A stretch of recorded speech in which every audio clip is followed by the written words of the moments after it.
Two Japanese icons, two philosophies of speed. The Ninja H2 chases raw, supercharged violence in a compact hypersport shell, while the Hayabusa refines 2 decades of aerodynamic mastery into smooth, long-legged velocity. Here's how these giants compare across 9 defining categories. The H2 styling has always been theatrical, with its mirror-coated, self-healing paint and sculpted bodywork that produces genuine downforce, courtesy of Kawasaki Heavy Industries' aerospace division. The Ninja H2 Carbon variant pushes this further with a carbon fiber upper fairing and matte finish. The Hayabusa's silhouette, meanwhile, is arguably the more culturally iconic shape in motorcycling, refined over multiple generations through extensive wind tunnel testing. Its sculpted vents, air diffusers, and LED lighting continue a design language that's instantly recognizable, even to non-riders, a silhouette that has barely needed reinvention across multiple engineering generations. Both are striking, but the H2 looks like a spaceship, while the Hayabusa looks like a legend. The Ninja H2 is built around a 998cc inline-4, fed by Kawasaki's proprietary in-house supercharger, developed with input from the company's gas turbine and aerospace divisions, rather than adapted from an automotive blower. According to Kawasaki's published figures, this setup produces a claimed 240 horsepower at 11,500 RPM and roughly 105 pound-feet of torque at 11,000 pound-feet of torque. The Hayabusa takes the opposite route, relying on displacement instead of forced induction. Its 1,340cc liquid-cooled inline-4 uses ride-by-wire fuel injection with dual injectors per cylinder, generating around 187 horsepower and more than 110 pound-feet of torque. The H2 wins on peak power, while the Hayabusa's larger engine delivers a broader, more linear torque curve that doesn't need high revs for serious thrust. This is where the two bikes diverge most dramatically in feel. The H2's supercharger produces a distinctive rising surge as boost builds, rewarding riders who keep the engine spinning near its 11,000 plus RPM sweet spot with an almost turbine-like shove. It's intense, immediate, and demands respect. The Hayabusa, by contrast, is famous for velvety, seamless power delivery from just above idle all the way to redline. There's no dramatic step in the curve, just an ever-thickening wall of thrust. Riders who want visceral drama gravitate to the H2. Those who want effortless, confidence-inspiring pull pick the Busa. Kawasaki wraps the H2 in a lightweight trellis frame with a rigid, single-sided swing arm, aerodynamic winglets designed by Kawasaki's aerospace engineers, and fully adjustable KYB AOS2 forks paired with an Öhlins TTX36 rear shock. It's a compact, superbike proportion machine built to change direction quickly, despite its power.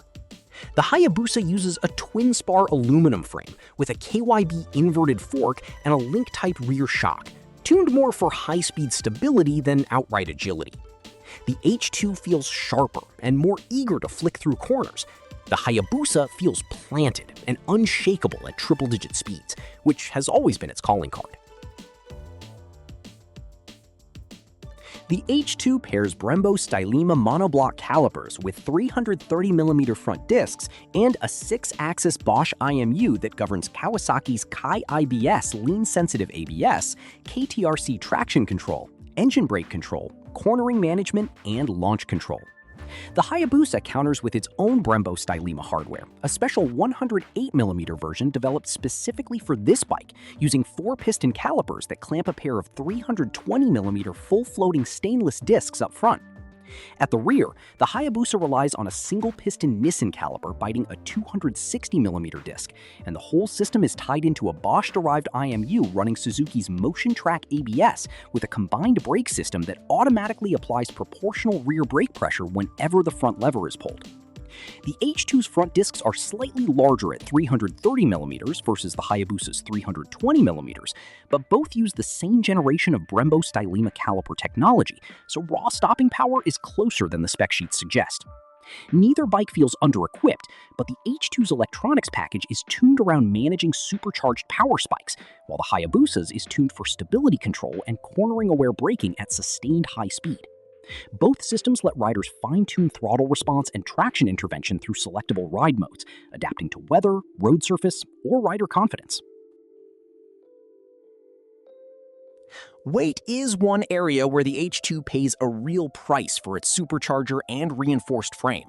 Kawasaki lists a dry weight of roughly 218 kilograms, or 480.7 pounds, for the standard H2 ABS, and once fuel and fluids are added, curb weight climbs meaningfully higher. The Hayabusa, despite its larger 1340cc engine, carries a published curb weight of 264 kilograms, 582 pounds, a figure Suzuki quotes fully fueled and ready to ride. Comparing the two directly requires a bit of care since the numbers reflect different measurement standards, but even accounting for that gap, the Hayabusa is unmistakably the heavier bike overall, a trade-off for its larger fuel tank, more substantial frame, and touring-oriented components. Neither bike is what anyone would call svelte, but the Hayabusa's mass is better distributed for high-speed cruising, while the H2's lighter dry weight sits low and central to support hard cornering. That distinction matters most at speed. The H2 feels like it shrinks around the rider mid-corner, while the Hayabusa feels reassuringly substantial the faster it goes. The Ninja H2 ABS starts at an MSRP of $32,700, with the Carbon Edition at $36,200. The Hayabusa undercuts all of them significantly, with the standard 2026 model expected to carry over close to its prior $19,399 to $19,599 starting price, while the new Hayabusa Special Edition lists at $20,129.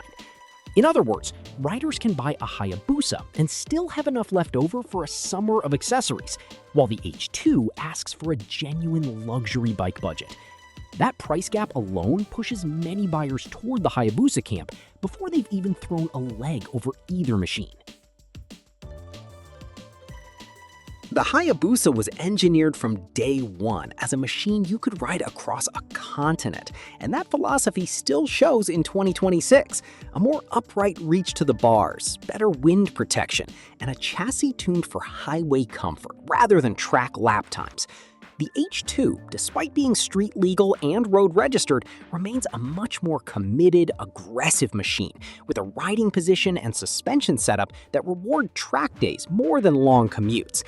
Fuel range also favors the Hayabusa, whose larger tank and more efficient combustion engine outlasts the supercharged H2 between fill-ups. For riders who actually plan to commute, tour, or rack up serious annual mileage, that difference compounds quickly over the ownership experience. The H2 lineup is deliberately scarce. Kawasaki sells it through limited production order windows rather than open-ended year-round availability, reinforcing its halo model status. Ownership feels closer to a limited-run supercar than a mainstream motorcycle. The Hayabusa, despite its legendary reputation, remains a mainstream, widely available flagship that dealers stock regularly. That accessibility hasn't diminished its status among enthusiasts. If anything, it's part of why the Hayabusa nameplate has endured for over 25 years, while the H2 trades on rarity and technological spectacle instead. Both strategies work, but they attract very different kinds of buyers. Collectors and technology enthusiasts on one side, loyal generational fans on the other. Choosing between these two comes down to what kind of speed you crave. The Ninja H2 delivers a more explosive, track-focused experience wrapped in exclusive, limited production styling and backed by class-leading peak horsepower. But it demands a steep price and a committed riding style to match. The Hayabusa remains the more attainable, more versatile choice, offering seamless power delivery, genuine touring comfort, and 2 decades of proven pedigree at nearly half the H2's cost. For riders chasing spectacle and rarity, the H2 wins. For riders who want a do-it-all hyperbike that's just as happy on a cross-country run as a canyon blast, the Hayabusa remains the smarter, more complete machine.